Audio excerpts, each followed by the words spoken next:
the hostages now. Just release the hostages now. Everyone knows I have also been deeply engaged in seeking a ceasefire in Gaza. Mr. President, what's next for Russia?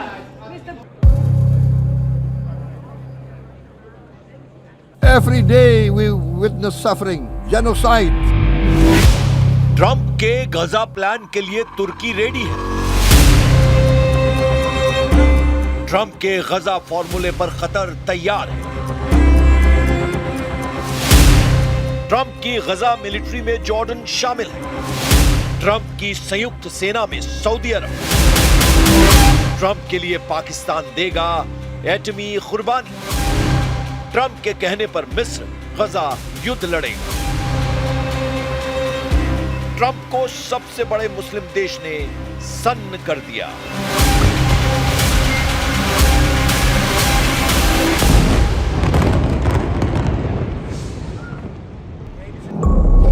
Israel Hamas युद्ध में Trump के सारे पत्ते बिखर गए हैं। Israel फिर से तबाही मचाने लगा है।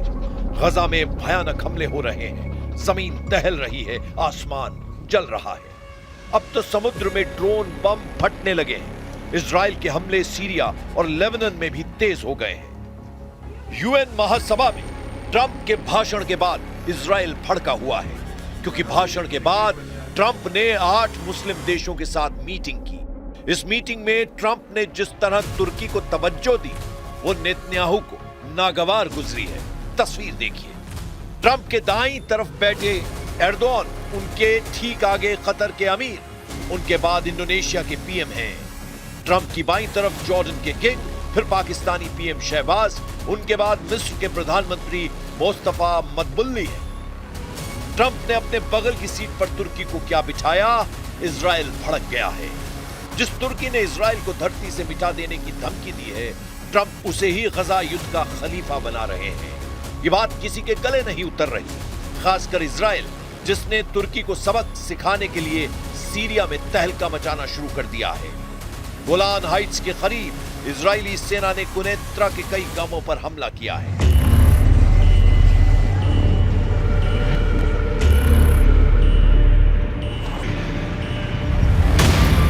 सीरियाई मीडिया में रिलीज वीडियो में इजराइल के सैनिकों को ग्रामीण इलाकों में मोर्चा लेते देखे जाने का दावा किया जा रहा है। वीडियो में आईडीएफ को सिदाल गोलान शहर की ओर तेजी से बढ़ते हुए दिखाया गया है। वीडियो में बख्तरबंद गाड़ियां गश्त कर रही हैं। कई सैनिक घरों की छतों पर चढ़ते दिख रहे हैं। कथित तौर पर इजरायली सैनिकों ने कई घरों की तलाशी भी ली। असल में इजराइल ने सीरिया पर हमला कर तुर्की पर पलटवार किया है। उधर ट्रंप एर्दोआन को बगल में बिठाकर गजा युद्ध खत्म करवाने के दावे कर रहे हैं।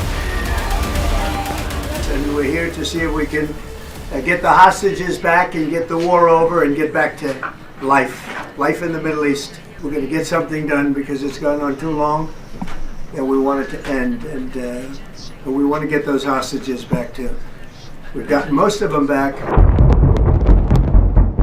ट्रंप के मिशन गजा के रियल विलन एर्दोआन ही हैं, जिनकी वजह से 8 मुस्लिम देशों के ग्रुप में भी दरार पड़ गई है। तुर्की की बारूदी चाल का पूरा ब्यौरा जानने से पहले इजराइल के समुद्री हमले का ट्रेलर देखिए, जहां दावा किया गया है कि इजराइल ने ग्लोबल सुमुद फ्लोटिला अभियान के कई जहाजों को ड्रोन धमाकों से दहला दिया है। गजा जा रहे ग्लोबल सुमुद फ्लोटिला के जहाजों पर 15 फाइटर ड्रोन से भयानक हमला हुआ है। फाइटर ड्रोन के बेड़े ने हमले से 5 घंटे पहले ही जहाजों के ऊपर से जानकारी जुटा ली थी। फ्लोटिला अभियान के सदस्यों ने दावा किया कि हमले में केमिकल भी गिराए गए हैं। फाइटर ड्रोन से समुद्री बेड़े के सबसे अहम बोट अल्मा पर भी हमला किया गया, जिसे ट्यूनीशिया में भी निशाना बनाया गया था। फ्लोटिला के आयोजकों ने हमले के आरोप इजराइल पर लगाए हैं, क्योंकि इजराइल के डिफेंस मिनिस्टर ने पहले ही धमकी दी थी कि समुद्री अभियान हमास को मदद पहुंचाने की कोशिश है। समुद्री अभियान पर हमले को लेकर इजराइल ने अब तक किसी भी तरह की सफाई नहीं दी है, लेकिन कोलंबिया के राष्ट्रपति गुस्तावो पेट्रो ने समुद्र में हुए सभी हमलों के लिए ट्रंप को जिम्मेदार ठहराया है। गुस्तावो ने गजा युद्ध का ठीकरा भी ट्रंप पर फोड़ा है। Trump not only lets missiles fall on young people in the Caribbean, he not only imprisons and chains migrants, but he also allows missiles to be launched at children, young people, women, and the elderly in Gaza. He becomes complicit in genocide, because it is genocide, and we must shout it again and again. Genocidio y hay que gritarlo una y otra vez. This chamber is a silent witness and an accomplice to a genocide in today's world.